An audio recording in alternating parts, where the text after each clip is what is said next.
नमस्कार साथियों, आप सभी का स्वागत है लर्निंग मूवमेंट में। हम पढ़ रहे हैं कक्षा 10 गणित का तीसरा अध्याय दो चर वाले रैखिक समीकरण। देखिए, इससे पहले वाले वीडियो में हमने इसके परिचय के बारे में चर्चा की थी, जिसमें हमने देखा था कि समीकरण किसे कहते हैं। हमने रैखिक समीकरण के बारे में पढ़ा, हमने दो चर वाले रैखिक समीकरण के बारे में देखा,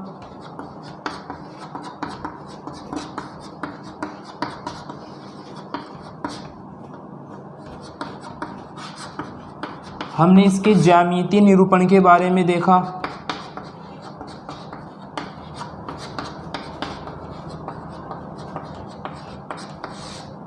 देखिए कल हमने देखा कि इसका ज्यामितीय निरूपण कैसा होगा। देखिए, रैखिक समीकरण है तो ये किसे निरूपित करेगी? एक सरल रेखा को। अब देखिए यहाँ पर रैखिक समीकरण क्या है? युग्म, यानी कि हमें दो सरल रेखाएं प्राप्त होगी। और हमने देखा कि ये सरल रेखाएं किस प्रकार संभावित होंगी कि हमें या तो प्रतिच्छेदी रेखाएं प्राप्त होगी, जब हम दो चर वाले रैखिक समीकरण युग्म का आलेख बनाएंगे तो हमें दो सरल रेखाएं प्राप्त होगी। ये दो सरल रेखाएं या तो प्रतिच्छेद करेंगी एक दूसरे को, यानी कि प्रतिच्छेदी रेखाएं होंगी, या ये रेखाएं एक दूसरे के क्या होंगी? समांतर होंगी, या ये रेखाएं समपाती होंगी, यानी कि एक रेखा दूसरी रेखा की क्या होगी? ऊपर होगी। देखिए, हमें ये किस प्रकार पता चलेगा कि ये रेखाएं प्रतिच्छेदी है या समांतर है या समपाती है? जब हम इनका आलेख बनाएंगे तभी हमें पता चलेगा। किंतु हम आलेख बनाए बिना भी ये पता लगा सकते हैं कि ये रेखाएं प्रतिच्छेदी है या समांतर है या समपाती है। देखिए, आप देखिए अनुपातों A1 बटा A2, B1 बटा B2 और C1 बटा C2 की तुलना कर ज्ञात करना कि द्विचर रैखिक समीकरण युग्म द्वारा निरूपित रेखाएं एक बिंदु पर प्रतिच्छेद करती है, समांतर है या समपाती है। देखिए, पहली स्थिति देखिए, यदि A1 बटा A2 बराबर नहीं है B1 बटा B2 के, तब रेखाएं प्रतिच्छेदी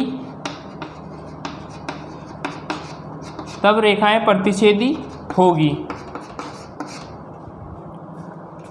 दूसरी स्थिति देखिए, यदि A1 बटा A2 बराबर है B1 बटा B2 और ये बराबर नहीं है C1 बटा C2 के, तब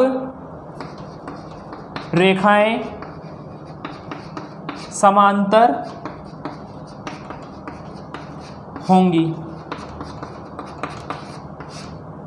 देखिए, तीसरी स्थिति देखिए, यदि A1 बटा A2 बराबर है B1 बटा B2 के और ये बराबर है C1 बटा C2 के, तब रेखाएं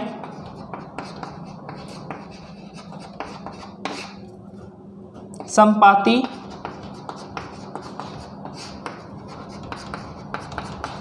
होंगी।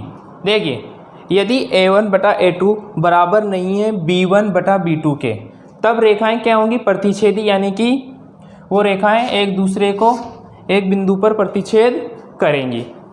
देखिए, दूसरी स्थिति देखिए, यदि A1 बटा A2 बराबर है B1 बटा B2 के और ये बराबर नहीं है C1 बटा C2 के, तब रेखाएं क्या होंगी? समांतर होंगी। देखिए, तीसरी स्थिति देखिए, A1 बटा A2 बराबर है B1 बटा B2 के और बराबर है C1 बटा C2 के, तब रेखाएं समपाती होंगी।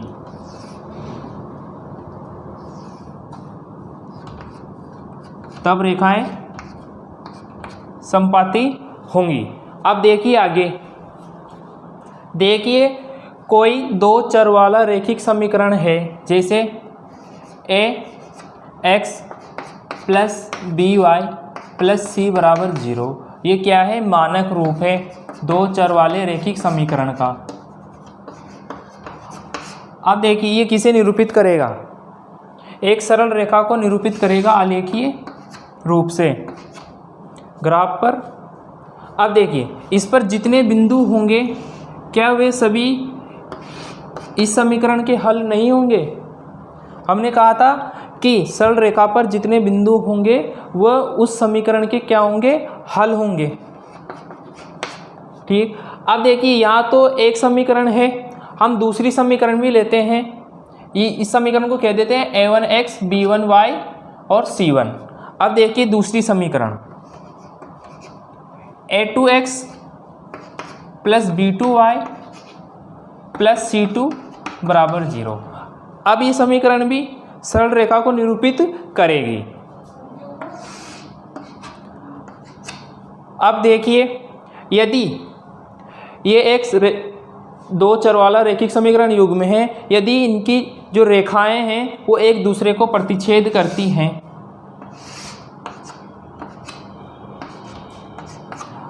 अब देखिए यहाँ पर ये प्रतिच्छेद बिंदु है O। अब ये O बिंदु इस रेखा पर भी उपस्थित है, यानी कि इसे कह दीजिए आप a1x plus b1y plus c1 और इसे कह दीजिए आप a2x plus b2y plus c2 बराबर 0। देखिए ये O बिंदु इस रेखा पर भी उपस्थित है और ये O बिंदु इस रेखा पर भी उपस्थित है, यानी कि ये बिंदु इस रेखा का क्या होगा? हल होगा। ठीक है, और ये बिंदु इस रेखा का भी क्या होगा? हल होगा, यानी कि ये बिंदु इन दोनों रेखाओं, इन दोनों समीकरणों का क्या होगा? हल होगा। अब देखिए यहाँ पर ये प्रतिच्छेद बिंदु इनका हल है। अब देखिए जब आप ये रेखाएं समांतर होंगी, क्या इनके मध्य कोई उभयनिष्ठ बिंदु है? आप कहेंगे नहीं। तो इस स्थिति में समीकरणों का हल क्या होगा? कोई हल नहीं होगा, कोई हल नहीं होगा। देखिए इस स्थिति में देखिए यह बिंदु क्या है? अद्वितीय बिंदु है, उभयनिष्ठ बिंदु है। तो इस स्थिति में दोनों समीकरणों को क्या होगा? अद्वितीय हल होगा,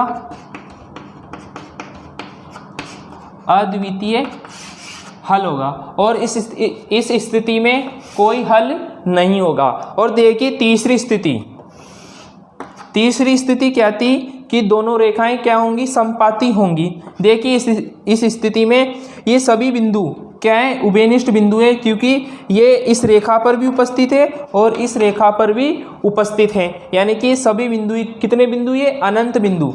यानी कि इस स्थिति में दोनों समीकरणों के हल कितने होंगे? अनंत हल होंगे। आशा है आपको ये बात समझ में आए होंगी कि जब रेखाएं एक दूसरे को प्रतिच्छेद करेंगी तब उन समीकरणों के क्या होगा? एक अद्वितीय हल होगा। और जब रेखाएं समांतर होंगी तब उन समीकरणों का कोई हल नहीं होगा। और जब रेखाएं समपाती होंगी तब उन समीकरणों के कितने हल होंगे? अनंत हल होंगे। अब देखिए आगे, देखिए यदि रेखाएं एक बिंदु पर प्रतिच्छेद करती हैं तो समीकरण युग्म का अद्वितीय हल होता है, जो कि हमने अभी देखा। देखिए आगे, रेखाएं समांतर होती है तो समीकरणों का कोई हल नहीं होता। देखिए तीसरा बिंदु, रेखाएं समपाती होती हैं तो समीकरणों के अपरिमित रूप से अनेक हल होते हैं। देखिए एक स्थिति और देखिए, यदि हल क्या है? अद्वितीय, तो वो युग्म क्या होंगे? संगत युग्म होंगे।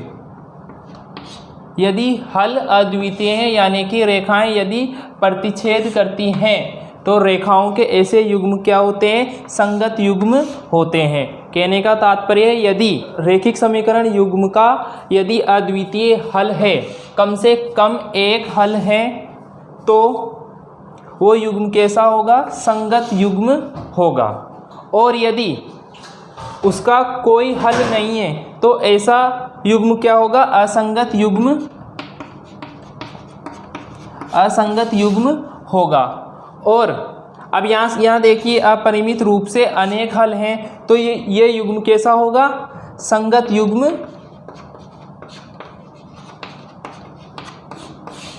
होगा। देखिए आगे, देखिए एक रैखिक समीकरण युग्म जिसका कोई हल नहीं होता रैखिक समीकरणों का असंगत युग्म कहलाता है। इस स्थिति में होगा क्या कि रेखाएं क्या होंगी, एक दूसरे के समांतर होंगी। देखिए आगे, एक रैखिक समीकरण युग्म जिसका कम से कम एक हल होता है रैखिक समीकरणों का, कम से कम एक हल होता है रैखिक समीकरणों का संगत युग्म कहलाता है, संगत युग्म कहलाता है। इस स्थिति में होगा क्या, रेखाएं क्या होंगी, एक दूसरे को प्रतिच्छेद करेंगी या रेखाएं क्या होंगी, समपाती होंगी। इस वीडियो में इतना ही। आशा है आज के सभी टॉपिक आपके समझ में आए होंगे। मिलते हैं अगले वीडियो में। धन्यवाद।